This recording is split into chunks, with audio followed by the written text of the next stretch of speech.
White house के सियासी गलियारों में मतभेद नई बात नहीं है, लेकिन जब मतभेद मुक्के की धमकी तक पहुंच जाए, वो भी हाई प्रोफाइल डिनर पार्टी के बीच, तब ये खबर बन जाती है।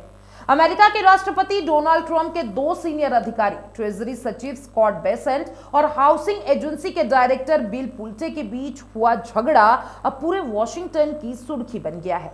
यह घटना 4 सितंबर को वॉशिंगटन डीसी के एक खास क्लब एग्जीक्यूटिव ब्रांच के उद्घाटन समारोह के दौरान हुई। यह क्लब सिर्फ हाई प्रोफाइल सरकारी अधिकारियों और ट्रंप के करीबी सर्कल के लोगों के लिए बनाया गया है।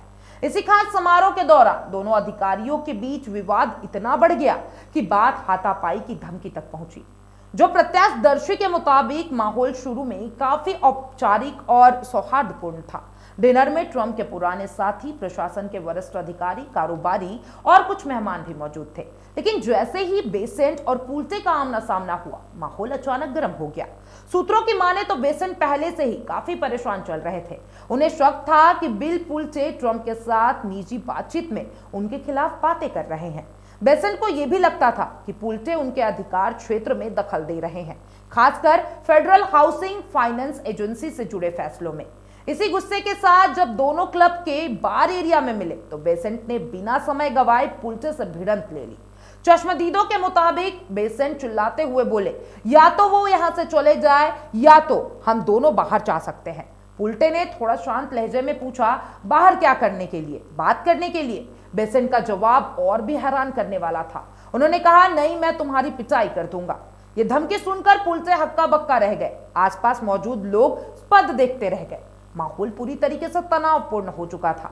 हालांकि किसी न किसी को छुआ नहीं, लेकिन बेसेंट का आक्रामक रुख साफ दिखाई दे रहा था। कुछ मेहमानों ने स्थिति को संभालने की कोशिश की और बेसेंट कुछ देर के लिए वहां से चले गए। थोड़ी देर बाद वो डिनर पर लौट आए, लेकिन घटना ने सबको झकझोर कर रख दिया। इस विवाद के पीछे सिर्फ निजी नाराजगी नहीं, बल्कि राजनीति भी है। राष्ट्रपति ट्रंप ने मई में एक बयान में कहा था कि Scott Bessent, commerce secretary Howard Lutnick और फिर बिल पुलटेक मिलकर कुछ अहम आर्थिक मामलों पर साथ काम करेंगे। लेकिन इन तीनों के बीच अंदरूनी खींचातानी लंबे समय से चली आ रही थी। बेसेंट का मानना है कि पुलटे ने फेडरल हाउसिंग मामले में अनावश्यक रूप से हस्तक्षेप किया था, जबकि यह जिम्मेदारी ट्रेजरी विभाग की है।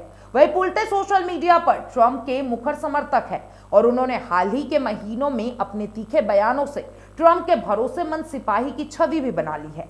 इस घटनाक्रम ने ट्रंप प्रशासन की उस अंदरूनी राजनीति को उजागर कर दिया है, जो बाहर से देखने पर एकजुट दिखाई देती है, लेकिन भीतर से लगातार खिंचाव और तनाव से जुड़ी रही है। पार्टी में मौजूदा एक ट्रंप समर्थक ने इस पूरे मामले को पागलपन बताया।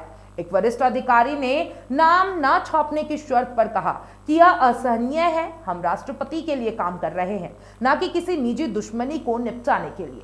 इससे पहले भी ट्रेजरी सचिव स्कॉट बेसेंट विवादों में रह चुके हैं। अप्रैल में उनकी एलन मस्क के साथ एक मीटिंग के दौरान तीखी बहस हुई थी, जहां उन्होंने सार्वजनिक रूप से मस्क की आर्थिक नीतियों को बिजनेस फ्रेंडली नहीं कहा था।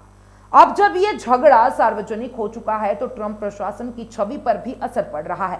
बेसेंट के कारोबारियों का कहना है कि वह इस मामले को दबाना चाहते थे, लेकिन यह लीक हो गया। वहीं पुलटे खामोश हैं, लेकिन सूत्रों का कहना है कि वो राष्ट्रपति से व्यक्तिगत बातचीत में अपनी स्थिति साफ करने के लिए तैयारी में है। अमेरिकी मीडिया में इस घटना को व्हाइट हाउस की इनफाइटिंग यानी कि अंदरूनी कलह का प्रतीक माना जा रहा है। न्यूयॉर्क टाइम्स या फिर दूसरे CNN जैसे मीडिया हाउसिंग में इसे प्रमुखता से कवर किया गया। एक और जहां दुनिया अमेरिका की आर्थिक नीतियों पर, ग्लोबल डिप्लोमेसी पर उसकी स्थिति को देख रही है, वहीं व्हाइट हाउस के भीतर ऐसे निजी झगड़े ये संकेत देते हैं कि सत्ता के गलियारों में सिर्फ नीति नहीं, निजी अहम और वर्चस्व की लड़ाई भी चल रही है। अब ये देखना होगा कि राष्ट्रपति ट्रंप इस मामले को किस रूप से अपनाते हैं। क्या वे अपने दोनों भरोसेमंद अफसरों को एक साथ काम करने के लिए मना पाएंगे, या फिर यह विवाद प्रशासन के भीतर और बड़ी दरार पैदा कर देगा। फिलहाल तो एग्जीक्यूटिव ब्रांच क्लब की वो शाम, जिसका मकसद था सहयोग और नेटवर्किंग को बढ़ावा देना, एक राजनीतिक तमाशा बन गई है। और वॉशिंगटन में सब जानते हैं कि जब सत्ता के बीचों बीच घुसे चले जाने की धमकी दी जाती है, तो फिर उसकी गूंज सिर्फ दीवारों में नहीं, अखबारों और वोटर्स के मन में भी सुनाई देती है। आप क्या सोचते हैं इसके बारे में? मुझे कमेंट बॉक्स में अपनी राय जरूर दीजिएगा और तमाम ऐसे अपडेट्स के लिए FM न्यूज के साथ बने रहें।